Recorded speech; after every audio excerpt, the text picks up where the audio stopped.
Thank you. This is kind of falling off, but I'm going to see if you can hear me, right?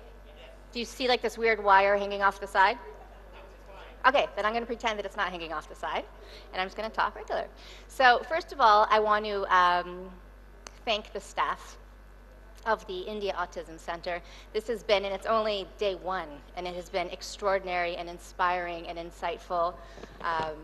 The hospitality and the generosity is incredibly touching, and it's very, very humbling, and I'm very honored to be a part of this conference and whatever vision moving forward. It's also been really wonderful to connect with all the other speakers. There are so many really experienced, qualified, knowledgeable, heart-based professionals who are here with so much experience, and it's been a wonderful opportunity to network with that community. And I want to take a minute to really thank all of you, all the participants who have come, because being able to share our own experience and our wisdom is only as important as that there are people on the other side who are eager to learn and really there to receive all the information and to broaden their own knowledge. So whether you're a practicing professional and wanting to deepen your own work, whether you're considering working in this field, or whether you're a parent, I just want to really honor your commitment to take time out of your day to be here and to really saturate yourselves with this breadth of knowledge. So it's wonderful to be a part of this broader community. So today I'm going to talk about the whole child approach and the importance of integrative therapies. And before I get into the strategies, I want you to meet two kids. This is Kira. She is 6 years old, diagnosed with autism, and she lives in the United States. And the other kid I want you to meet is Seaman. He is 12 years old, also diagnosed with autism, and he is from Scandinavia. And I love this picture. I asked his mom what this was. I thought it was him like saying thank you. And she said that she asked him to make a happy face, so he started to clap, you know, in happiness, which I thought was very sweet. But also when I'm presenting in India, I think it's really nice because to me it looks like he's saying namaste. So from Seaman, namaste to all of you.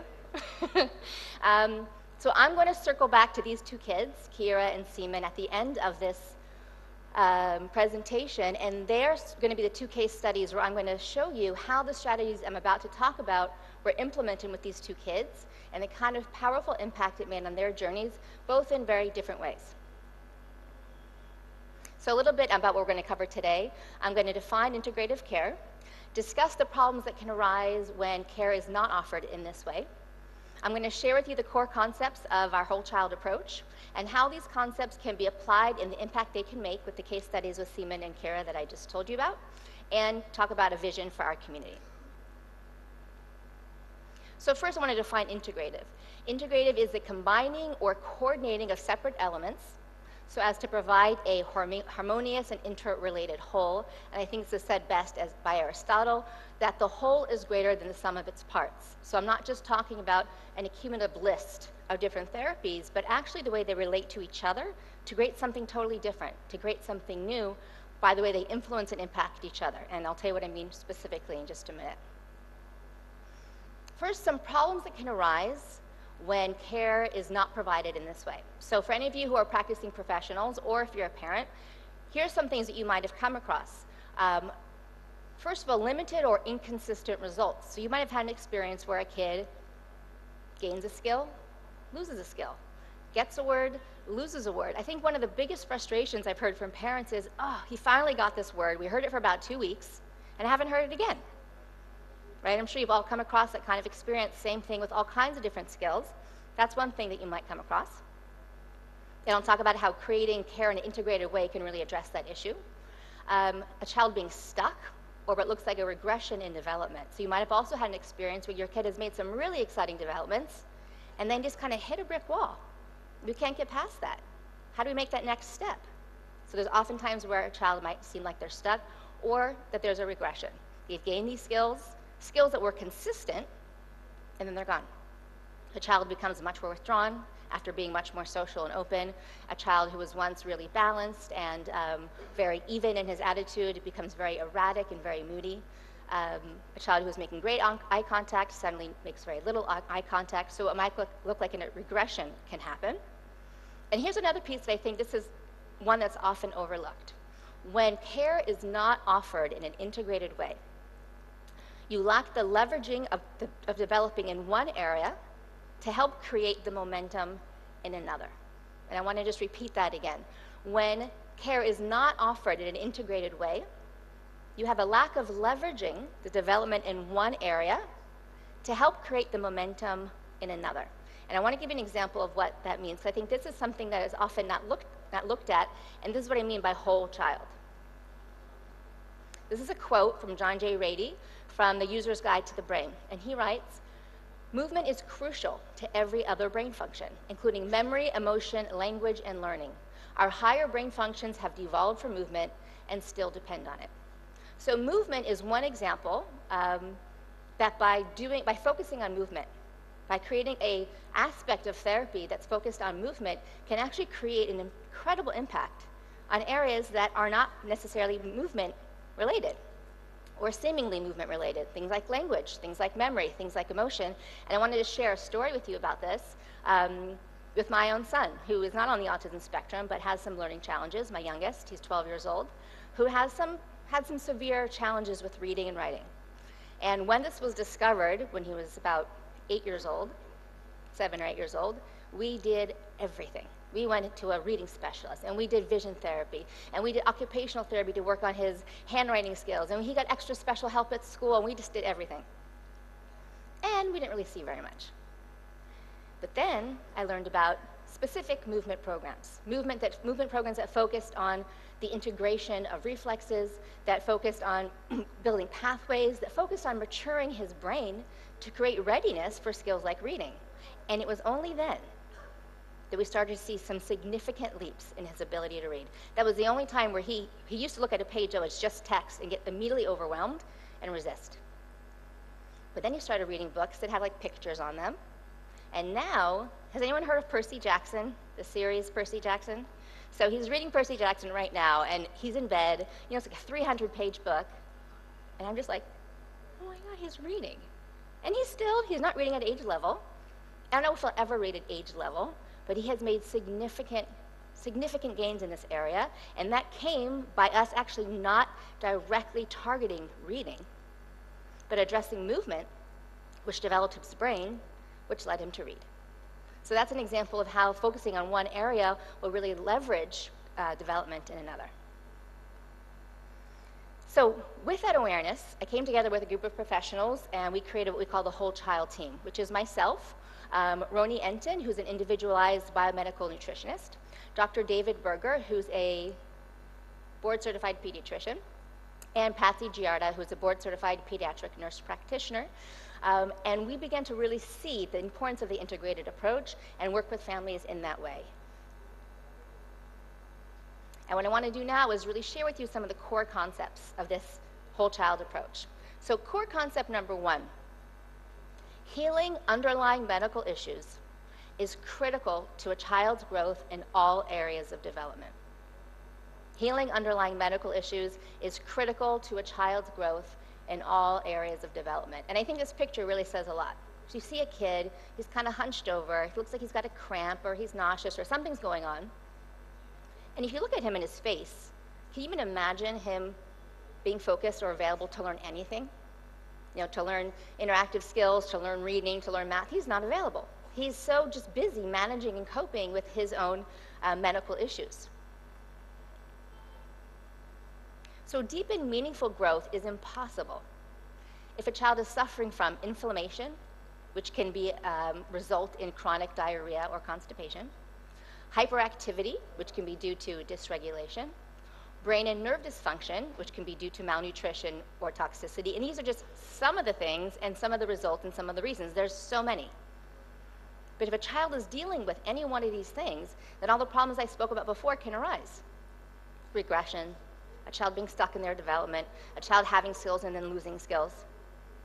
And actually, more than that, a child gaining challenging behaviors they didn't have before. And we're going to talk about that in just a minute.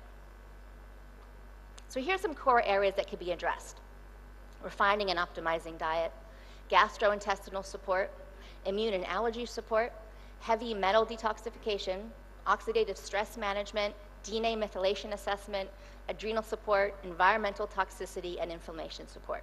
Now, again, these are just some of them, but I want to talk about one of them in particular because this has just come up right now with the family I'm working with, which is the heavy metal detoxification. So I'm currently working with a family in Colorado who has 2 sons. The mother has 2 sons on the autism spectrum.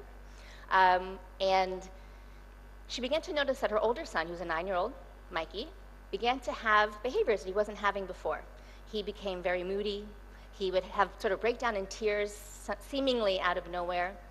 He began to have aggressive behaviors. He began to have self-injurious behaviors. He began to attack both his brother and his mother. Now, this is a mom who was clued into the importance of discovering and treating underlying medical issues, so she got some testing done. And she got a call from the clinic telling her that his level of heavy metals in his system were extraordinarily high. So high that they recommended that he go to the hospital and immediately start a chelation process, which can strip the body of the heavy metals and get them out of his system. It's a neurotoxin and is clearly resulting in all these behaviors that she was seeing. She was actually able to treat him at home. It was about a 3-month process, and he became more calm. He became more balanced. He became less injurious. He became less aggressive. But that was a medical issue that needed to be addressed. And if that medical issue wasn't identified and then not addressed, he would not be available to continue on his path of learning and growth. He would continue to be coping, managing, and having all these challenging behaviors. Interestingly, of course, they had to find out what the source of this metal was. So they had to come to the school, the health ministry, and the health ministry came to the home. They checked the soil at his school, and it was the soil at the school that was high in heavy metals. This is a kid, and many of you either have kids yourselves or work with kids who play in the dirt, who eat the dirt, right? So that's one way that the heavy metals came in. The other way is that him and his brother both like to lick handles, doorknobs, drawer handles. That's just something they do. They got all the hardware in their house checked. They all have metals. They had all the hardware in their house switched out, right? So this has to be addressed first. Nothing else can really happen until that's really addressed. But when that is addressed, and when a child returns to a place of healing and health and balance, then learning can occur. And that's the power of integrative care. This healing and learning process combine to make the most powerful and rich criteria, like fertile soil, although not soil with lead in it, good, healthy, clean soil, for a child to actualize his or her true potential. So that's core concept number 1. Core concept number 2 is attention to all 6 aspects of development is essential for whole child growth. So what are the 6 aspects of development? I'm going to get to that in a minute. But I want to just talk about 2 reasons why it's so important to make sure you're looking at the whole picture. To make sure you're looking not just at communication or not just at academic skills, but really all 6 aspects. One reason is because I've seen families who really hyper-focus on one area. Let's say it's verbal communication, and they put all their heart and all their soul and all their therapy and all their money into addressing that issue. 2 years down the line, they realize, oh my God, he doesn't even know he doesn't have basic life skills. He doesn't have basic independent skills. He doesn't have any basic academic skills. We haven't any movement skills. And so areas just become very neglected. And as we've heard talk, and also Temple Grandin say in her interview, things like life skills and vocational training, all those things we need to help kids learn right away. How to brush their own teeth. So one is the importance of not neglecting any critical areas, which are harder to teach if you've neglected them for several years. But the other reason is that often parents or sometimes professionals will hyper-focus on the area that is most challenging for a child. That's the area they want to see their child grow most in. He's not talking. Let's just focus on getting him to talk. Let's just do that. So if you think about the kid's experience, all he's being asked to do all day, every day, I know your face is like, because your heart goes out to these kids. All day, every day, they're being asked to do the very thing that they are struggling to do, and they never get a chance to shine. They never get to show anybody their strengths. So a kid who's struggling with verbal communication could be amazing on a bike. He could have incredible motor skills. He might be able to climb that tree and rock climb like nobody else. But no one would ever know, because everyone's focusing on his verbal communication. So it's also about quality of life, self-esteem, which is something I'll talk about tomorrow, and the importance of making sure that we're really doing a much broader perspective on helping a child grow. So what are the 6 aspects? I'm going to read them to you sort of quickly, and then we're going to go deeper into each one of them. First area is social skills. The second area is communication. The third is education. The fourth is motor skills, and really I think that should say motor and movement. Independent life skills and emotional well-being. And emotional well-being is a topic that I'm going to dive into tomorrow in terms of self-esteem. I'll focus just on that topic and really get into that more specifically. And you'll see here that health and vitality is central to it all. So that's always going to be central with those 6 aspects surrounding it. So what I'll do now is just give you some highlights, some of the main things that I like to focus on in each one of these areas of development. In terms of social skills, engagement with family members and peers, one of the things that parents come to me asking for most, that parents of neurotypical kids can sometimes really take for granted, is a relationship between their child on the autism spectrum and their neurotypical sibling. Sometimes, at best, they might ignore each other. At worst, they're going at each other. And like every parent wants to see a relationship budding between their siblings. So that's an area that I think is really important to focus on, is not just your peers, but your family members and your siblings. Opportunities that develop the sense of belonging. So social skills is also about giving your child a sense of, I'm a part of something. I'm a part of this group. There's a belonging in that. And then within that, of course, there's special skills, specific skills like turn taking and working together. So the social skills aspect of the whole child approach, those are some of the key areas that we want to focus on. Communication. So the first one is comprehension and following directions. And the reason why I wanted to mention that is because, like I said, there's oftentimes a focus on verbal production. I want my kid to say something, to produce communication. I want to see it. I want to hear it. I want to check those things off the list. I understand it's a good intention. But then again, what's often missed is a child's ability to demonstrate the other side of the relationship and communication, which is comprehension. So just to give you an example, there's a family I was working with in Ireland, a little boy named Cameron. Again, they've been working on verbal production for years, and he eked out a good 10 to 12 words, getting his needs met, but then he was stuck. So I suggested, because she had said that they never worked on comprehension, to sort of switch the focus, lay off the verbal production for a little bit, and let's just focus on him following simple directions. And so they began to focus on that. And it was like he couldn't wait to show them what he knew. You know, they gave him one direction and he would follow it. Then he'd give him 2 directions and he'd follow it. And it got to the point where he would initiate on his own. So if they were going on an outing, they wouldn't have to ask him. He'd run and get his shoes and bring him to his mother. He'd run and get his keys and bring his to his mother. He wanted to show, although I have a challenge producing language, I totally get what's going on. I understand, and I'm eager to demonstrate that with you. So that's an aspect of communication that I think isn't given enough attention. Gestures, body language, and verbal production. And then alternative forms of communication, such as typing or letterboard. So if anyone had a chance to go to Julie Sando's presentation, then zip on over and come here, you heard a little bit about the power of using alternative forms of communication and to give a child a voice who sometimes, not until they're 15, 16 years old, can finally express themselves fully, but we have to be open-minded to think about what communication might look like and think about it in different terms. And I'll give you some examples of that in a little bit. Education. So I always say that if there's anything I can scream from the rooftops, it would be this, that a child's level of verbal communication means nothing about their level of comprehension. And I'll actually take it further, that a child's ability to demonstrate in any way, either it's verbally or through following directions, because sometimes there's even a challenge with that, as Julie was talking about in terms of brain-body disconnect. I can't get my body to show you that I understand what you're saying. Means nothing about their comprehension. So let me give you an example of Seaman. That was the boy I showed you in the beginning, the 12-year-old boy from Scandinavia. So he is a boy who had limited verbal communication, and we began to teach him ways of communicating through pointing on a letterboard. So he's been able to share with us what his educational experience has been like. For a long time, they were teaching Seaman to point to his head. Seaman, point to your head. Seaman, where's your head? Seaman, point to your head. Seaman, where's your head? Seaman, point to your head. He didn't do it. So they assumed, okay, well, he still doesn't know where his head is. We got to keep focusing on that skill until he gets it, and then we'll move on. Seaman, where's your head? Seaman, point your heads, and okay, you get how it goes. Until he was able to really communicate through the letterboard. And he said to us very clearly, I know where my head is. I got that. I just can't show you that I know where my head is. Can we please move on from the where's my head, point to my head thing? He was hungry to learn. He wanted to learn more.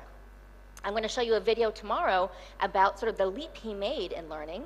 But now with that understanding, his mother's teaching him cell division and biology and biographies of inventors and all kinds of things. So there's a lot of assumptions that can be made about what a child's level of intelligence is or ability to learn is based on what they're able to demonstrate. And we need to really be aware of not making that assumption and to teach to a child's true level of intelligence. It's really an injustice to continually and consistently ask a kid to touch his head when can you imagine for yourself? It's maddening. And we wonder why they have meltdowns. Like, I can't understand why he had a meltdown or why he's freaking out. I would have a meltdown. I would not be one of those cooperative kids. Okay, so motor skills and movement. So this includes really two different kinds of categories. One is simply physical activity as a daily part of a child's schedule that can focus and develop balance, coordination, strength, and body awareness. This is something just with the hustle and bustle and overscheduling of kids, there's no time to get a kid on a bike and get on a trampoline or take a dance class or go rock climbing or whatever it is. And that's so important for all of these aspects. But also we know, and especially as kids begin to move through puberty, it is such an important release of energy. It is such an important way to reduce anxiety. Exercise is a really key component to mental health, besides all the physical health components to it. So motor movement is something that is definitely a part of the whole child approach.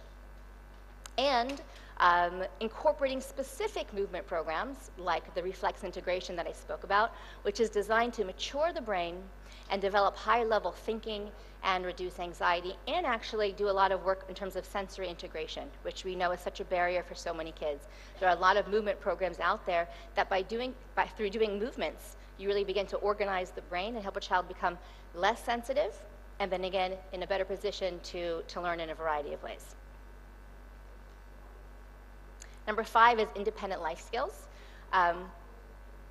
This will allow a child opportunities to develop the pride, confidence, and empowerment of doing things on their own. So it's not just about, I want to teach my kid how to brush his own teeth, because that's a good skill to have, though that is a good skill to have, but also for any of us who have kids, you know, when a child's like, hey, Mom, I did it myself.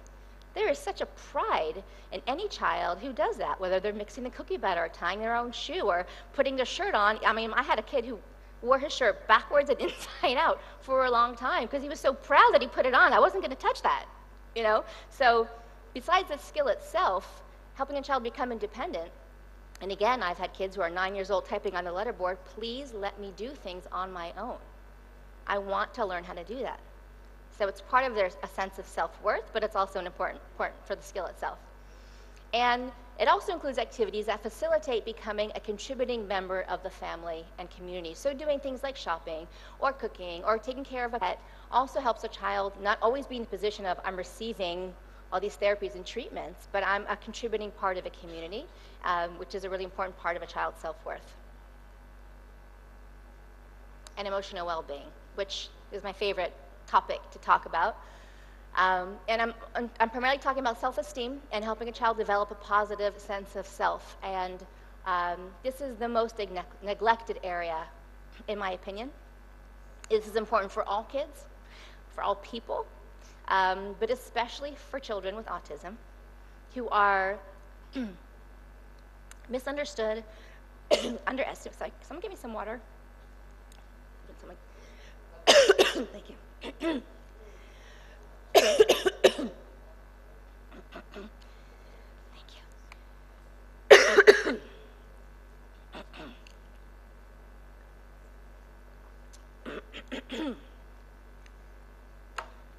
Okay. We're often misunderstood, underestimated. Now my voice sounds all funny. Excluded and stigmatized. So this is an area we really want to highlight. So let's go back to the kids again. Here's Kira, 6 years old, little angel. This is what happened with her. When she first came to us, our whole child team, she was making bowel movements once every 4 to 6 days. Excruciating. once every 4 to 6 days, and even then, only with the help of a suppository, which was no fun. No fun for her, no fun for the mom. So we started to make changes. With her, actually, with some simple changes in diet that included adding more fiber. She had a very restrictive diet. She wasn't getting enough fiber. We made some changes to her diet. She went from 4 to 6 days to going every single day, totally independently. Now, this is a huge game changer for her. Right? So we applied core concept number 1. We're first identifying and healing the underlying medical issues. Not only is she feeling better, I mean, forget about now she's actually eliminating toxins and all the health benefits that's important to that, but you cannot learn. You're not available to connect, to socialize, if you're suffering from chronic constipation. She also would have accidents because of the pressure of the compacted bowels on her bladder. She was having accidents daily. So she's having accidents, and her mother's having to change her. I mean, this affects the whole family. Once that we eliminated the chronic constipation, her accidents were gone. She began to fall asleep in half the time. Her sort of bedtime routine was this very long, stretched out thing, took a long time. Now that she was more comfortable, she was able to fall asleep in half the time. She began now to be more expansive, more willing to take some risks. She tried some new foods. And now she became more available. So I gave them a whole program about focusing on social skills. We created playtime with her sister. It became one of the highlights for her and her sister, Donica, who had nothing to do with each other at best, but oftentimes were fighting, who now began to play together. Play games where they're taking turns, and she would send me all these videos of them playing together and putting on costumes. Kira was aggressive. She used to pinch. She used to scream, especially between the sisters. That almost was completely gone. And she was able to enjoy outings. This is the family that liked to go to church. They couldn't really go to church because she would often scream. She would sort of run away. But as we began to work with her and as we began to heal, she was able and excited, actually, to be at church, and she even tried to interact with some of the kids at church. And she began to grow in her communication, using fuller sentences, using nouns and verbs. So what happened was, it's not like we focused on the medical issues first and then included some therapeutic intervention. These things kind of happen in a parallel way, but as she began to heal, then we can introduce more therapeutic pieces where we can focus on communication, focus on social skills, focus on expanding her diet. Then she's healing further, and then expanding can grow, and it just becomes this momentum of growth. Now let me tell you how this impacted Seaman. This is quite a different story. Seaman, besides having autism, has also been diagnosed with PANDAS, and if any of you are familiar, PANDAS is a pediatric autoimmune disorder. So what that means is that when he gets sick, instead of having a fever and then it going away, let's say like most kids would, it would sort of have, what's the word I'm looking for? An episode is what they would call it, an outbreak, where it would result in OCD-type behaviors, tics, repetitive and obsessive behaviors, and often with him, aggressive and self-injurious behaviors. So he would be moving along, making great progress, gaining independent life skills. He started cooking in the kitchen. He was making apple pies. He was communicating on his letterboard, and then he'd get sick. And he'd have this huge regression. And he'd start to get aggressive. And the thing about him getting aggressive wasn't just that he was getting aggressive, but then he would communicate on his letterboard afterwards how terrible he felt. He judged himself. He had such shame about the fact that he was hurting people he loved. He was not in control of his body. He didn't want to pinch his mom. I've had consultations with his mom where I can see she is just bruised all over her arms. So this is something that, besides how this impacted the family, he felt terrible about himself, and he would just get derailed each time. We have to sort of get him back on track and then move forward again. So we first began to work on the underlying medical issues and put him on a vitamin regimen, basically, that really helped strengthen his system and allowed him to have much fewer episodes. And then when he did have those episodes, they were less intense, they lasted for a shorter period of time, and he was able to really stay on track and move forward in significant ways. So these are two kids who were in very different places on their journey, who were impacted very differently, but whose the approach of first identifying the underlying medical issues, treating the underlying medical issues, and then looking at the whole picture from a therapeutic perspective, communication skills, social skills, life skills, emotional well-being, movement, all contributed to their overall well-being. So this is my vision for our community here in India and all over the world, is that we come together as a community of professionals that we collaborate and learn from each other so we can offer the most integrative approach possible. In doing this, we can give each child we serve the opportunity to actualize their true potential. Thank you very much.